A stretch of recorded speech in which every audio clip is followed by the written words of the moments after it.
En algunos casos incluso se publicaron en la RLF algunos de los artículos más importantes de esos filósofos, luego reproducidos en libros y antologías o traducidos a otras lenguas. Tuve el honor y el privilegio de formar parte del comité editorial de la RLF durante 23 años, desde comienzos de 1998 hasta fines de 2020. Tomé también la responsabilidad de escribir una historia completa de la revista, que se publicará como introducción a ese anunciado índice. Una narración cuyo punto de vista inevitablemente estará influido por mi trabajo como editor en casi la mitad de su tiempo de existencia. Allí, como podrán ver, y como intentaré hoy, he tratado de ser lo más imparcial y objetivo que me ha sido posible, ateniéndome con toda fidelidad a los datos e informaciones contenidas en los 50 volúmenes publicados hasta hoy. Con todo, no he querido producir una mera crónica de nombres y acontecimientos, ni tampoco un relato puramente circunstancial o agiográfico de la historia de la revista, del tipo de los que suelen formularse en algunos discursos de homenaje. He tratado de conseguir un balance entre la narración de los logros de la revista y sus dificultades y frustraciones. No he ocultado ni disimulado los problemas, los disensos y las crisis internas que debió afrontar, ni tampoco sus dificultades financieras para sostener la aparición regular, sobre todo en tiempos de agudas crisis económicas como las que cíclicamente atravesó la Argentina. Tampoco quiero hacerlo ahora. He procurado fechar todos los acontecimientos con la mayor precisión posible y me di cuenta de lo frágil y selectiva que es la memoria al revisar cuidadosamente esos 50 volúmenes. El comité editorial de la revista nunca llevó actas de sus reuniones, por lo cual a veces no es posible asignar fechas exactas a sus decisiones. En cualquier caso, confío en que todas las fechas que menciono en adelante, aquí y en esa historia, que en un comienzo pretendí que fuera muy breve, de unas 10 o 12 páginas, y ya lleva 30 y todavía no está finalizada del todo. También he tratado de resumir esa historia hoy, pero no lo he conseguido, de modo que voy a tener que abreviar mi discurso, que tiene 19 páginas, y voy por la 2. En fin, seguramente mi relato contiene todavía omisiones e imprecisiones que podrán corregirse. La RLF, en efecto, no tiene solo un pasado y un presente, sino también un futuro, que todos los que contribuimos a ellas esperamos que sea muy extendido. Voy a hacer ahora entonces una reseña histórica en varias partes. En mi historia de la revista lo hice década por década. Aquí no puedo ser tan exhaustivo, de modo que me voy a referir primero a los orígenes de la revista, luego con detalle a la primera década, que fue la fundamental, aunque yo no participé en ella. Mencionaré luego muy brevemente algunos de los muchos cambios que ocurrieron en la revista en las 3 o 4 décadas siguientes, y luego haré balance y perspectivas y finalmente un epílogo.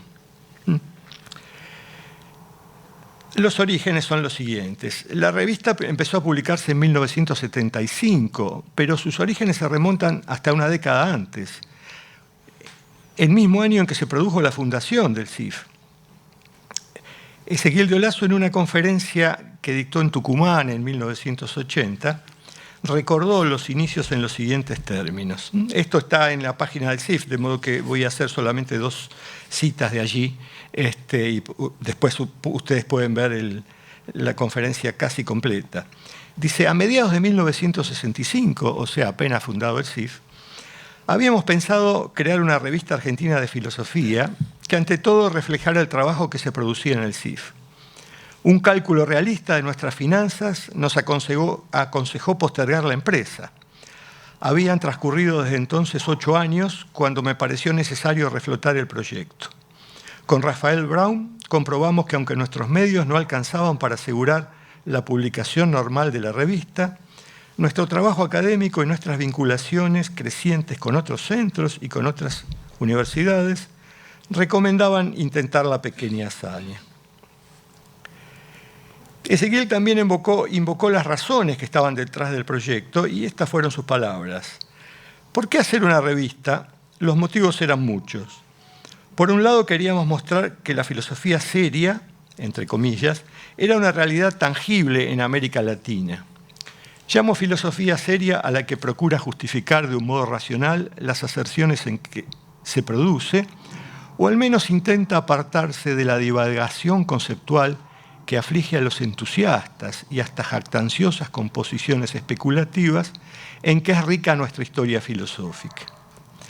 La idea fundamental entonces era que los filósofos latinoamericanos ya habían alcanzado la anhelada normalidad filosófica de la que había hablado Francisco Romero ya desde la década de 1940, y estaban listos para presentar los resultados de sus investigaciones en una revista profesional que estuviera a la altura de otras revistas que se publicaban en el llamado entonces mundo desarrollado. Y no solo se trataba de presentarlos a los potenciales lectores, sino de discutirlos públicamente. Por esa razón, la revista no solo contenía artículos y reseñas bibliográficas, sino una sección específicamente dedicada a la discusión de los trabajos publicados, algo que en su momento era una completa novedad en nuestro medio. Las sensaciones encontradas que este hecho inédito en nuestra historia intelectual produjo, sobre todo en las viejas generaciones de profesores de filosofía, supo transmitirlas bien Ezequiel de una manera muy expresiva. Lo cito nuevamente y por última vez. Algunos filósofos mayores que nosotros sienten, pese a todas nuestras explicaciones, que discrepar, y más aún en público, es una muestra de escasa urbanidad, un síntoma de intolerancia y de mal gusto, un hábito de conventillo que no debe trasladarse a las costumbres académicas.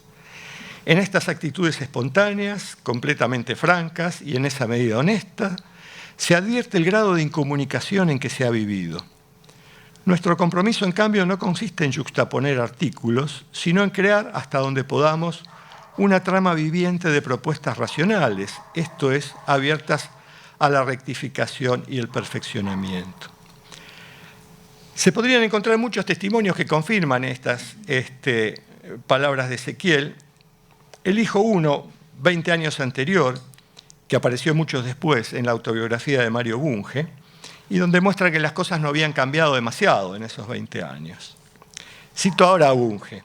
Dice, cuando Francisco Romero pronunció la conferencia sobre la ciencia, con la que inauguró la Asociación Filosófica Argentina en 1956, un concurrente se atrevió a levantarse y afirmar que su ciencia, la geografía, no cabía en la definición de ciencia que acababa de dar Romero.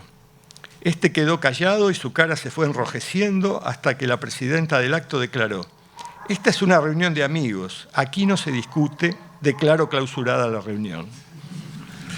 En otra ocasión, Romero me confió que, y lo cita, las discusiones solo sirven para confirmarle a uno en sus convicciones. Y Bunge termina con su inefable estilo sarcástico. Si Sócrates hubiera sido argentino, le habrían hecho tragar la cicuta enseguida después de su primer diálogo. Para las viejas generaciones de filósofos argentinos que Romero encarnaba de manera eminente, la filosofía era esencialmente una actividad cuyos resultados se presentaban en libros y ocasionalmente en algún congreso, que para la época era más bien un evento extraordinario. En efecto, cuando la RLF apareció en 1975, solo se habían realizado 2 congresos nacionales de filosofía, en 1949 y 1971. Por otra parte, la normalidad filosófica, como se entendía en ese momento, como la entendía Romero y sus colegas, era principalmente la aspiración a equipararse a la filosofía que se practicaba sobre todo en Alemania y Francia, que eran los modelos por seguir. Sin embargo, para mediados del siglo XX, o por lo menos para su último tercio, el mundo profesional de la filosofía ya navegaba por otros rumbos, y las novedades de la filosofía, como ocurría desde hace mucho tiempo con la ciencia, se publicaban principalmente en las revistas, que proliferaban cada vez más. La situación de las revistas de filosofía en el momento de la fundación del CIF y hasta la fundación de la RLF era más o menos la siguiente. Hacia comienzos de la década de 1970 no existían en Argentina revistas profesionales de filosofía. Las publicaciones periódicas que se producían en el mundo académico estaban ligadas a alguna universidad, pública o privada, y se habían visto afectadas inevitablemente por la inestabilidad política del país, que necesariamente tenía consecuencias negativas en el mundo universitario y particularmente en el ámbito de la educación pública. Por esa razón, entre otras, eran revistas aperiódicas que no lograban mantener una aparición regular. Frecuentemente estaban retrasadas respecto de la fecha nominal que anunciaban en su portada. Por otra parte, no eran revistas profesionales en el sentido en que este término se entendía en los ámbitos académicos internacionales. Una revista profesional debía tener un comité editorial, un cuerpo de consultores académicos y someter todos los trabajos recibidos a un proceso de referato anónimo ciego a cargo de especialistas en el tema antes de publicarlos. Bastante tiempo después se agregó el requisito de la normalización de las publicaciones respecto de la estructura formal de los trabajos, la manera de citar la bibliografía, etc. Las revistas argentinas y latinoamericanas en general, con muy raras excepciones, solo cumplían con el primer requisito. La mayoría de los artículos que publicaban se obtenían por invitación de sus editores, a veces simplemente a pedido del director, y no tenían una evaluación externa fuera de los consejos o comités de redacción de cada una.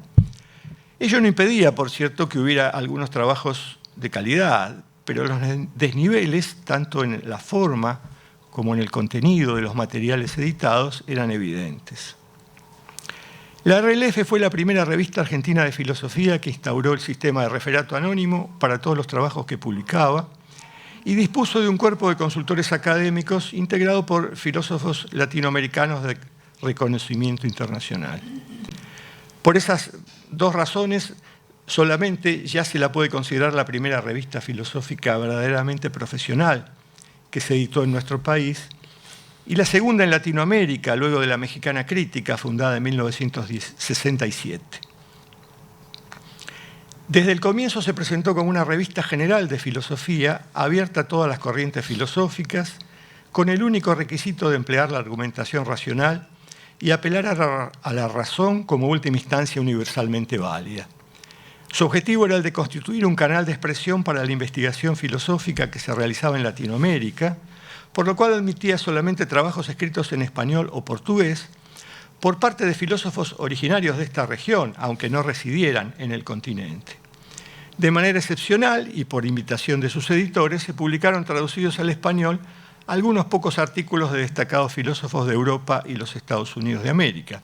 En realidad, revisando el índice, se puede ver que no fueron tan pocos. El editorial que abría el primer número, donde se formulaban claramente los objetivos de la revista, merece reproducirse in extenso, porque 50 años después de publicado todavía mantiene su vigencia. Dice lo siguiente: el deseo de contar con una publicación periódica que pudiera ser el vehículo de comunicación entre aquellos latinoamericanos, cada día más numerosos, que desean pensar y expresar en su propia lengua los problemas filosóficos de actualidad, ha llevado al Centro de Investigaciones Filosóficas a fundar una revista de filosofía que comprenda a toda Latinoamérica. La revista latinoamericana de filosofía aspira, en efecto, a que en ella colaboren todos aquellos estudiosos latinoamericanos que, residan o no en el continente, quieran exponer ante sus colegas y el público en general el resultado de sus reflexiones e investigaciones dentro del ámbito de temas relacionados con la filosofía. Quiere ser, por tanto, una publicación abierta a todas las corrientes, ideas y tendencias filosóficas. Su única condición previa es la de que los conceptos sean elaborados con rigor y expresados mediante una argumentación racional, esto es, que apele a la razón como última instancia universalmente válida. Tanto como las tesis expuestas, interesan, pues, las razones que las sustentan. La revista latinoamericana de filosofía da la bienvenida a toda colaboración que admita este punto de partida general. Voy a abreviar mucho este largo discurso. Quiero referirme ahora a la primera década con cierto detalle y luego mencionaré apenas los cambios de las décadas siguientes. La primera década, de 1975 a 1985, fue sin duda la fundamental, la que echó las bases de la revista. Luego hubo muchos cambios que en cierto modo afectaron los objetivos y el ámbito de alcance originario de la revista. Actualmente no es una revista latinoamericana, es una revista que publica colaboraciones de cualquier filósofo de cualquier parte del mundo, y no solo en español o portugués, sino también en inglés. El primer número de la revista se terminó de cerrar en diciembre de 1974 y apareció en marzo de 1975. Originalmente era una revista cuatrimestral que se publicaba 3 veces al año, en marzo, agosto y noviembre, y tenía un total aproximado de 75 páginas por volumen en el primer número, o sea, era bastante modesta, pero ese número, que variaba cada año, se incrementó hasta las 100 o más por número, dando un total aproximado de 300 páginas publicadas por año en esta primera década. El comité editorial original estuvo formado por Rafael Braun, Osvaldo Guariglia, Ezequiel de Olazo, Mario Presas y Eduardo Rabosi. El criterio para la formación del comité fue doble. En primer lugar, la revista no debía tener un director, sino que se presentaba como una empresa colectiva. En segundo lugar, sus integrantes debían ser investigadores del CIF, pero además debía haber un miembro externo que asegurara el pluralismo y evitara cierta endogamia institucional.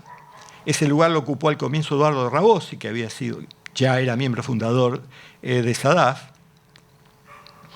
El Consejo Académico de Consultores Académicos era modesto en número comparado con el que tuvo después. Lo formaban filósofos latinoamericanos: Danilo Cruz Vélez, Marcelo Dascal, Rigoberto Juárez Paz, Francisco Miró Quezada, Alejandro Rossi, Roberto Torretti, Luis Villoro. Adriana Bagui, que está aquí presente, fue la secretaria de redacción de la revista de su primer número. Bulli Presas, la esposa de Mario, diseñó la tapa de la revista, que tenía un color diferente en cada uno de los 3 números anuales, para luego volver a comenzar la secuencia. Seguramente los fundadores de la revista son bien conocidos para todos ustedes, por lo cual puedo saltarme sus referencias académicas. En aquel momento eran relativamente jóvenes. Rabosi, el mayor de todos, tenía 44 años y Guariglia, el menor, tenía 36. Todos ellos nacidos desde comienzos a final de la década de 1930. Todos ellos también investigadores del CONICET, del cual Ezequiel de Olazo había sido el primer becario de filosofía en 1964, cuando el CONICET abrió sus puertas a la filosofía unos años después de su fundación. El comité editorial funcionaba por acuerdo de sus miembros, ya que no tenía reglamento alguno que lo regulara. Se reunía quincenalmente en las instalaciones del CIF los días martes por la tarde, un calendario que se mantuvo a lo largo de la historia de la revista durante las 5 décadas. Las decisiones se tomaban por unanimidad, salvo en muy raras y excepcionales ocasiones. No se realizaban votaciones, sino que se debatían las cuestiones hasta alcanzar consenso. El procedimiento usual para el funcionamiento del comité era puramente consuetudinario, pero frecuente en la mayoría de las revistas académicas, y era el siguiente. Los trabajos recibidos eran revisados por el comité, que tenía la facultad de rechazar, ya en una primera ronda de inspección, aquellos que consideraba que no tenían el nivel suficiente como para ser publicados, o bien que su estilo no correspondía al de la revista, por ejemplo, cuando se trataba de ensayos o conferencias de carácter no técnico, de las cuales se recibían muchas.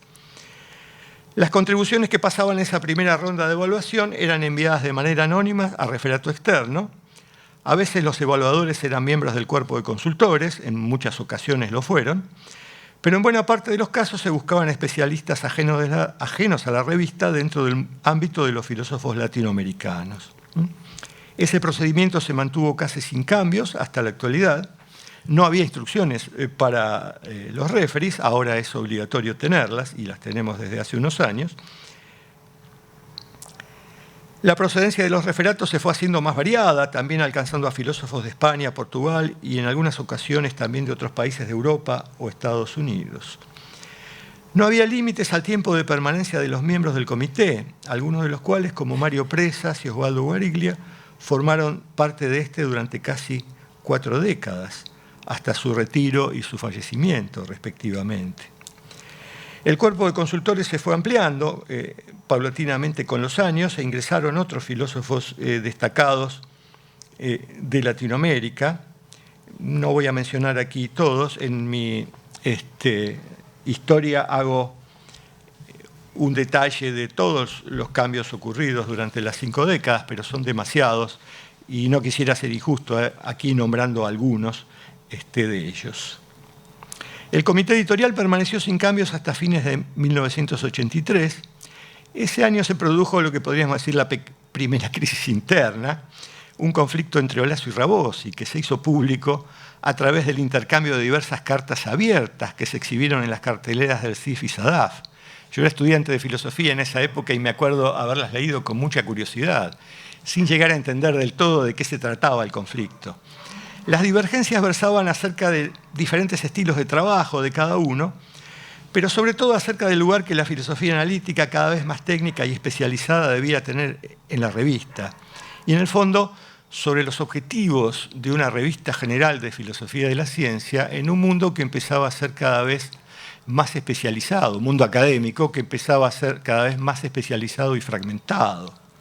El conflicto terminó en 1984 con la salida del comité de Rabosi, quien luego no volvió a publicar colaboraciones en la revista. Su lugar no fue ocupado momentáneamente, por lo cual el comité quedó reducido a los 4 miembros fundadores restantes. Durante esta primera década, la RLF publicó artículos que a veces eran breves y tenían poca erudición y parecen un poco amateurs, visto desde el punto de vista de lo que se exige actualmente. Pero tenían algo que le falta a muchos trabajos muy eruditos actuales. Eran originales y arriesgados, arriesgaban tesis filosóficas. También por eso eran frecuentes las discusiones entre los colaboradores, que a veces continuaban durante varios números y que le daban un interés particular y una dinámica particular a la revista, que progresivamente fue perdiendo con las décadas. Los consultores académicos solían publicar muy frecuentemente contribuciones, además de hacer referatos.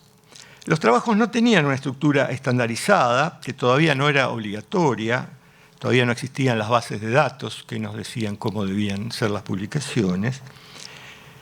Cada autor organizaba su colaboración de la manera que consideraba más conveniente y el comité editorial respetaba esa estructura. Había ciertas normas bibliográficas mínimas y las instrucciones a los autores eran muy escuetas, ocupaban solamente una carilla de la contratapa de la revista. Actualmente las instrucciones, por todas estas exigencias, se han vuelto larguísimas y se publican aparte.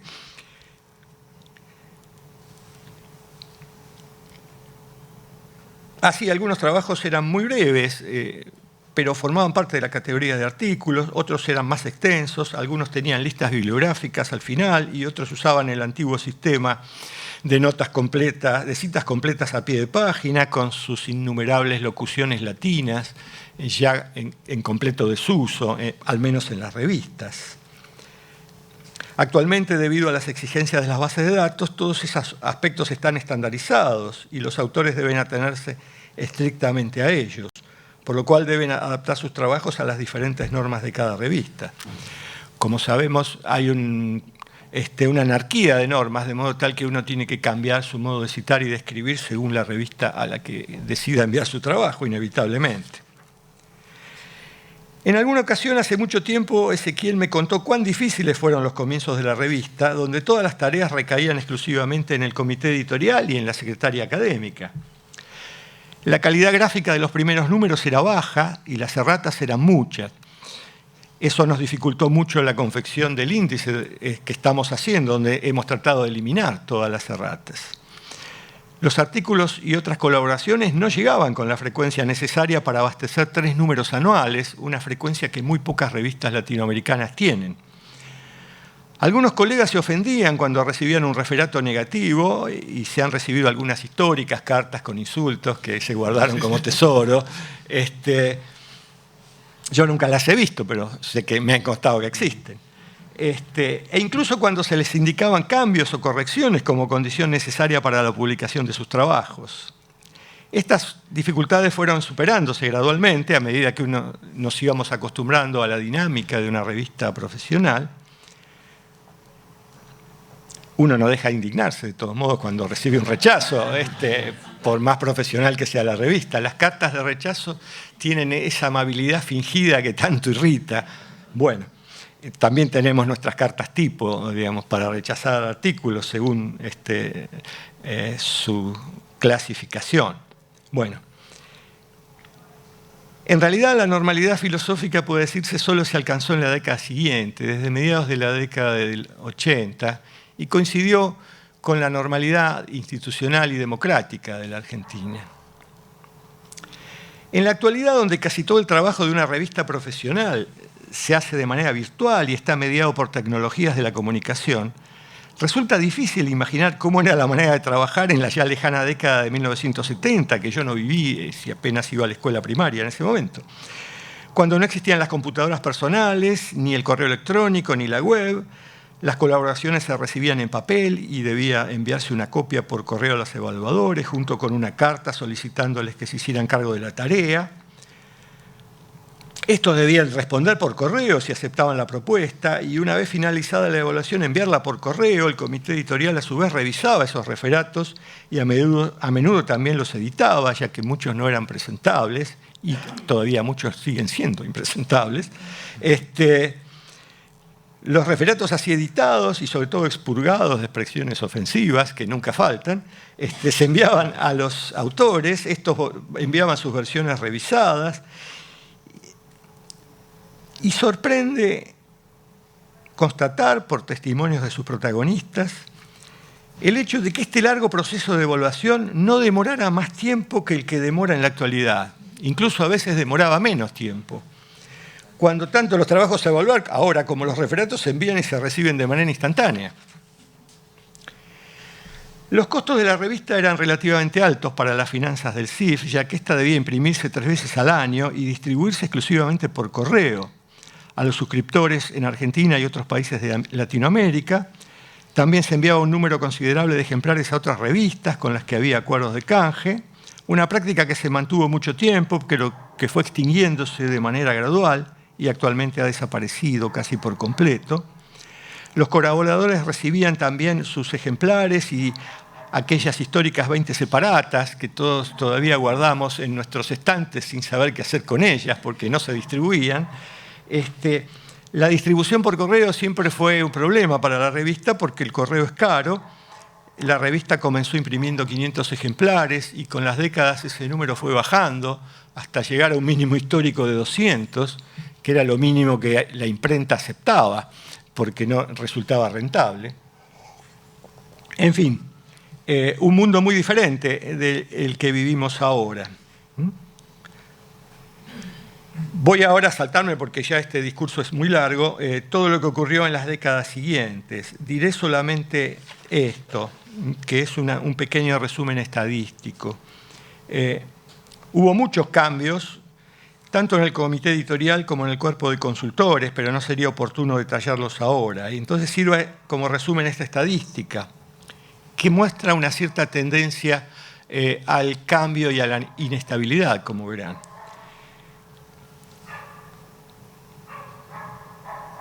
Durante las 3 primeras décadas de la existencia de la revista, solo se produjeron 3 renuncias al comité editorial, el fallecimiento de uno de sus integrantes y el ingreso de 4 nuevos integrantes en lugar de ellos. En la 4ª década se produjo la renuncia de 4 integrantes y el ingreso de otros 4. En la 5ª década se produjo la renuncia de 8 de sus integrantes, el fallecimiento de uno y el ingreso de 9. No permanece actualmente en el comité ninguno de quienes lo integraban hace 10 años. El cuerpo de consultores también experimentó numerosos cambios, que tampoco voy a reseñar ahora, pero en general la tendencia fue aumentar el número de integrantes originales y más recientemente admitir integrantes que no son latinoamericanos, como había sido la política tradicional. Con ello la revista ganó en difusión, pero perdió parte de su perfil específicamente latinoamericano, que era lo que había resultado atractivo en su momento. Bueno, voy a saltarme todo lo que pasó en En todas estas décadas, como ven, no tuve mucho poder de síntesis, me voy a saltar 6 o 7 páginas, y voy a pasar a 2 cosas, balance y perspectivas, y luego un breve epílogo. A lo largo de sus 5 décadas de existencia, la RLF mantuvo las características con las que fue concebida. Una revista general de filosofía, pluralista, no alineada con ninguna escuela, corriente o estilo filosófico en particular, con un perfil puramente académico y sin compromisos políticos explícitos, más allá del apoyo a la democracia como forma de gobierno que permite la coexistencia de la diversidad de pensamientos y la crítica racional de las ideas, que era la base común de acuerdo entre todos sus editores, tanto los fundadores como los que luego estuvimos allí. La escena filosófica, tanto nacional como internacional, sin embargo, experimentó en todo el mundo cambios importantes.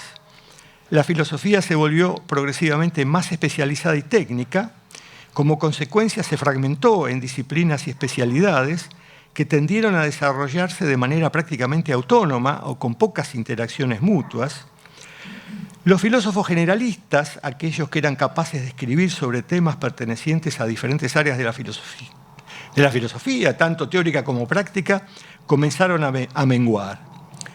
La necesidad de publicar de manera continuada, porque uno de esa manera era evaluado en los organismos de investigación, obligó a los practicantes de las nuevas generaciones de filosofía a especializarse cada vez más tempranamente en sus carreras y a buscar un nicho ecológico, es decir, un tema o área temática donde pudieran sobrevivir a la creciente competitividad del mundo académico. Este es un fenómeno generalizado en todo el mundo. Como resultado de ese proceso, que en las ciencias, al menos exactas y naturales, ya se había producido varias décadas antes, proliferaron las revistas de filosofía especializadas en diversas áreas temáticas e incluso en subdisciplinas filosóficas. Por ejemplo, en mi especialidad hay revistas generales de filosofía de la ciencia, pero también hay revistas de filosofía de la física y de filosofía de la biología. Correlativamente, la influencia de las revistas generales de filosofía, sobre todo de las que no tenían una orientación específica, como la nuestra, comenzó a declinar. En ese sentido, Análisis Filosófico estuvo mejor posicionado que la RLF porque sí tiene una orientación específica. Esta clase de revistas sigue publicándose, pero cada vez atraen menos la atención del creciente número de filósofos especialistas. A mí me pasa lo mismo. Yo consulto o sigo más las revistas especializadas en filosofía de la ciencia que las revistas generales de filosofía. En esta situación puede incluso uno preguntarse cuál es el sentido y la función de una revista general de filosofía en el mundo actual. Una respuesta posible es que son las únicas revistas capaces de contribuir a la comunicación entre especialistas de diferentes áreas que no dejan de estar interesados en los desarrollos de los temas que no son de su competencia profesional, es decir, sobre los cuales no practican la investigación, ni de estar preocupados por temas y problemas filosóficos de amplio alcance y vigencia perenne, que no se circunscriben a una sola disciplina o especialidad. Especialistas que de otro modo difícilmente se comunicarían.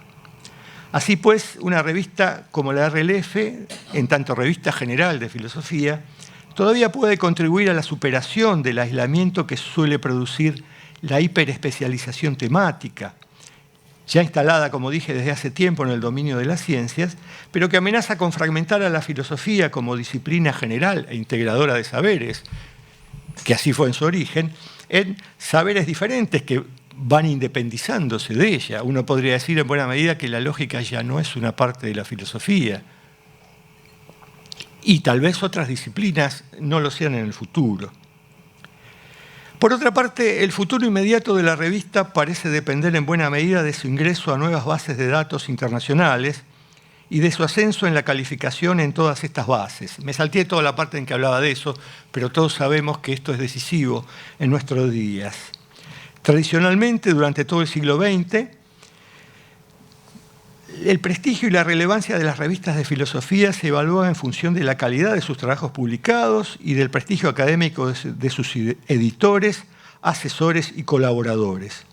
Actualmente, y desde hace al menos 2 décadas, las cosas han cambiado de manera notable. Ahora la importancia de una revista se mide casi exclusivamente por su índice de impacto y su calificación en las bases de datos, más específicamente en nuestro ámbito, por el cuartil al que pertenece. En ciencias es aún peor, se mide por el Citation Index, por el índice, por las citas que hayan tenido los artículos publicados, de modo tal que un artículo publicado que no haya sido citado es como si no existiera. Pero ciertamente no hay una correlación positiva necesaria entre la calidad de las publicaciones y su índice de impacto, ya que se trata de promedios estadísticos. Sin embargo, la manera en que son evaluadas las revistas académicas en todo el mundo se basa en ese criterio. Haber alcanzado el primer cuartil, el Q1, en alguna base de datos reconocida es el hecho que consagra a una revista académica como importante en su género o ámbito de publicación. Esas son las reglas de juego en el mundo actual, y si una revista no quiere quedar marginada, no tiene más opción que aceptarlas. La RLF todavía se halla lejos de haber obtenido esa clase de logro, y aquí quienes fuimos editores en años anteriores tenemos alguna responsabilidad. Reaccionamos un poco tardíamente a esa situación, quizás por pertenecer a una generación que se formó durante el siglo XX, donde estos factores no tenían la importancia que ahora tienen. Y seguramente deberá seguir trabajando mucho en esa dirección o con esa meta en la vista. De todos modos, puede decirse que el ingreso de la revista a algunas de las bases de datos conocidas, como Scopus, tuvo rápidamente un impacto positivo en la cantidad de artículos recibidos, de modo tal que ahora incluso podemos ser más selectivos, dado que hay más artículos de los que la revista está en condiciones de publicar, sobre todo porque por razones económicas no es posible extender indefinidamente el número de páginas y el tamaño de la revista, que es bastante limitado. Bien, un poco fragmentariamente, así termina mi historia a grandes saltos, pero quiero cerrar esto con un epílogo. No quiero hacer de este discurso una crónica necrológica, pero me parece justo y necesario rendir homenaje a todos los que dieron origen a la RLF y ya no están entre nosotros. De los miembros fundadores, solo Mario Presas vive actualmente, ya con 91 años a cuestas y hace tiempo retirado de toda actividad académica o profesional. Ezequiel de Olazo murió en 1966, pocos días antes de cumplir 64 años. 96. ¿Qué dije? 66. Ah, perdón, 96, se me dio vuelta el 9. Perdón. Una muerte que llamaríamos sin duda prematura, untimely, con una expresión muy adecuada que tiene el inglés. Rabosi murió en 2005 a los 75 años, Guariglia en 2016 a los 77 años y Brown en 2017 a los 82 años. Todos los miembros del primer cuerpo de consultores también han fallecido. Danilo Cruz Vélez en 2008, Alejandro Rossi en 2009, Luis Villoro en 2014, Marcelo Dascal, Rigoberto Juárez Paz y Francisco Miró Quesada en 2019, Miró Quesada ya centenario, pero retirado hace mucho, y finalmente Roberto Torretti en 2022. Otros integrantes antiguos de dicho cuerpo, es decir, aquellos que ingresaron en la primera década, también han muerto. Alfonso Gómez Lobo en 2011, David Sobrevilla en 2014, Joao Paulo Monteiro en 2016, Oswaldo Porchá Pereira en 2017, Mario Bunge en 2020, también centenario, pero escribiendo libro tras libro hasta su último día, y finalmente Ernesto Garzón Valdés en 2023. Mucho antes habían fallecido Héctor Neri Castañeda en 1991 y Fernando Salmerón en 1997. Basta pensar en esta lista que he nombrado para darse cuenta de que están representados algunos de los filósofos más importantes que ha producido el continente. Todos ellos contribuyeron de manera decisiva a la calidad y el prestigio de la RLF, con numerosas publicaciones y referatos, y por ello merecen nuestro recuerdo y nuestra gratitud. A pesar de tantas pérdidas significativas, la revista ha logrado salir adelante y sostener su publicación continua durante medio siglo. Sin segundas épocas, sin números dobles ni especiales, ni ninguna de las estrategias que se han usado frecuentemente en las revistas latinoamericanas para justificar una regularidad puramente aparente. sorteando recurrentes crisis económicas y algunas crisis internas en el comité editorial, que tampoco faltaron, y detallo con la mayor prudencia posible en la historia que he escrito, como verán. Con inevitables desniveles cualitativos y cuantitativos en el material publicado, pero manteniendo siempre un umbral mínimo de calidad académica proporcionado por los referatos ciegos a los que fueron sometidas todas sus contribuciones. Ese logro fue posible gracias al impulso inicial de los fundadores y al esfuerzo de quienes tuvimos la responsabilidad de continuar la publicación de la revista y de quienes las tienen actualmente. Quiero finalizar ahora señalando especialmente la importancia de las instituciones mismas por sobre las personas que formamos parte de ellas. Por más consolidadas que se encuentren, las instituciones, especialmente en un país como el nuestro, caracterizado por una inestabilidad institucional endémica, no funcionan por sí solas. Igual que las personas, las instituciones son perecederas. A veces simplemente cumplen su ciclo porque realizaron sus objetivos. Otras veces se vuelven obsoletas porque el mundo en el que se originaron ha cambiado. Más a menudo languidecen o se extinguen por falta de apoyo o interés. Para algunos de los miembros fundadores de la revista, en particular para Guariglia, Olazo y Presas, editar la RLF no era simplemente un trabajo, ni un medio para obtener antecedentes y ascender en sus carreras académicas, o para obtener prestigio o relaciones profesionales, sino todo un proyecto de vida con el que estaban comprometidos de manera permanente y sin plazos de finalización. Así pues, la continuidad y el crecimiento futuros de la RLF y del propio CIF dependen en gran medida de compromisos ejemplares con las instituciones por parte de, como esos que acabo de mencionar, por parte de las nuevas generaciones de filósofos. Gracias. Bueno, muchas gracias, Alejandro, por esta exposición tan completa, también tan sentida, con tanto compromiso. Y bueno, pasamos ahora al homenaje sorpresa para estas personas de las que hablábamos al inicio. Lamentablemente una faltó por problemas de salud, pero queríamos invitar a Adriana Bagui y también a Cecilia Lastra para homenajearlas y entregarles un pequeño recuerdo, un reconocimiento por la tarea realizada durante tantos años para el CIF. Bueno, así que déjenme decir algo. Sí. Adriana y Cecilia trabajaron casi 20 años como secretarias de la revista y cubren 4 décadas de trabajo a la revista, así que pido que Cecilia no ha podido estar presente, pero bueno, que le demos un fuerte aplauso por los servicios prestados.